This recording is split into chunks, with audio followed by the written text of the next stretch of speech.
Pengamat politik Universitas Al-Azhar Ujang Komarudin menilai Anies Baswedan kini ditinggal oleh semua partai pengusungnya. Sebab parpol pendukungnya kini justru memberikan sinyal bergabung dengan Prabowo Subianto dan Gibran Raka Buming Raka yang telah ditetapkan sebagai presiden dan wapres terpilih. Ujang mengatakan ketika ditinggalkan menjadi oposisi seorang diri, Anies bisa dipastikan tak akan memiliki jabatan apapun dalam beberapa waktu ke depan. Hal ini berdampak pada elektabilitas Anies sebagai seorang tokoh politik nasional.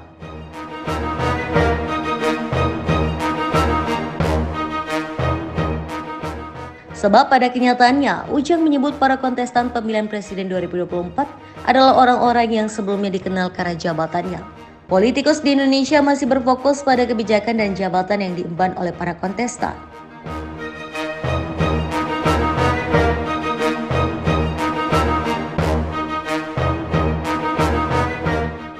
Sebelumnya, calon wakil presiden nomor urut 1 sekaligus Ketua Umum PKB Muhaimin Iskandar menyatakan kerjasama politik antara PKB, Nasdem, dan Partai Keadilan Sejahtera atau PKS telah selesai. Apa tadi? Oh, koalisi. Koalisi perubahan secara target, tujuan, dan fungsi sudah selesai. Tetapi secara kerjasama tentu PKB sangat berharap terus bisa bekerja sama dengan Nasdem, dengan PKS, dan tentu dengan partai-partai manapun.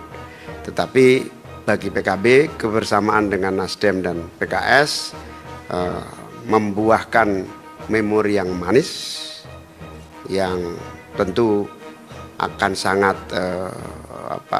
membekas sehingga memudahkan kalau kerjasama itu berkembang di masa yang akan datang.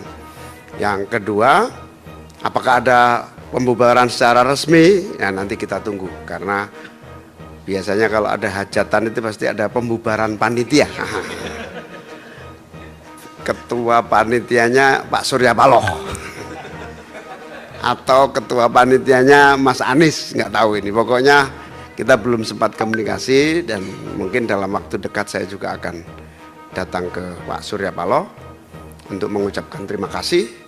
Saya juga akan datang ke Pak Saihu dan Habib Salim Al-Jufri untuk mengucapkan rasa terima kasih atas kerjasama yang sangat baik, sekaligus tentu secara harapan kita bisa terus bekerja sama dalam berbagai bidang untuk kemajuan dan kepentingan bangsa.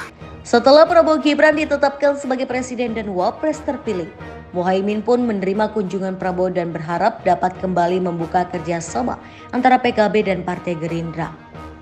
Selain PKB, Partai Nasdem juga memberikan sinyal positif kepada Prabowo. Ketua Umum Partai Nasdem Surya Paloh bertandang ke rumah Prabowo di Jalan Kartanegara, Jakarta Selatan. Nah, kita bersyukur kali ini pemilu yang kita telah laluin bersama, dengan seluruh dinamika yang telah kita laluin bersama, seperti apa yang dikatakan berulang kali juga oleh Mas Prabowo, akhirnya mengantarkan kita bisa lebih tenang mensyukurin hasil pemilu dengan seluruh dialektika romantika yang telah kita lalui bersama. Proses demokrasi berjalan dengan berbagai, katakanlah, suka dan duka. Kita ingin mengakhiri permasalahan pemilu ini sudah selesai. Sekarang tugas kita bersama bagaimana berjalan ke depan untuk membangun negeri ini. Sementara dinamika dan tantangan dunia kepada kita sudah jelas, tidak bisa kita lepaskan begitu saja. Jadi kami semua berkesimpulan, spirit, semangat, keikhlasan hati, jiwa besar para elit-elit bangsa ini, itu adalah merupakan modal utama yang kita butuhkan. Nah, berangkat dari sinilah kenapa saya katakan Nasdem hari ini menyatakan, kembali menegaskan, bukan hanya yang pertama, mendukung pemerintahan baru di bawah kepemimpinan Bapak Prabowo Subianto dan Mas Gibran. Kita tentu berharap agar jalannya administratif pemerintahan ke depan ini dengan dukungan yang diberikan oleh berbagai komponen dan seluruh kekuatan institusi partai-partai politik yang ada di negeri, insya Allah kita akan mampu memberikan sesuatu yang jauh lebih hebat dan berarti untuk tetap melihat Indonesia dengan optimisme ke depan. Artinya, sekali lagi saya katakan, kita siap untuk memberikan dukungan sepenuhnya ya kan, kepada pemerintahan baru di bawah kepemimpinan Pak Prabowo Subianto dan Mas Gibran. Terima kasih saudara semuanya.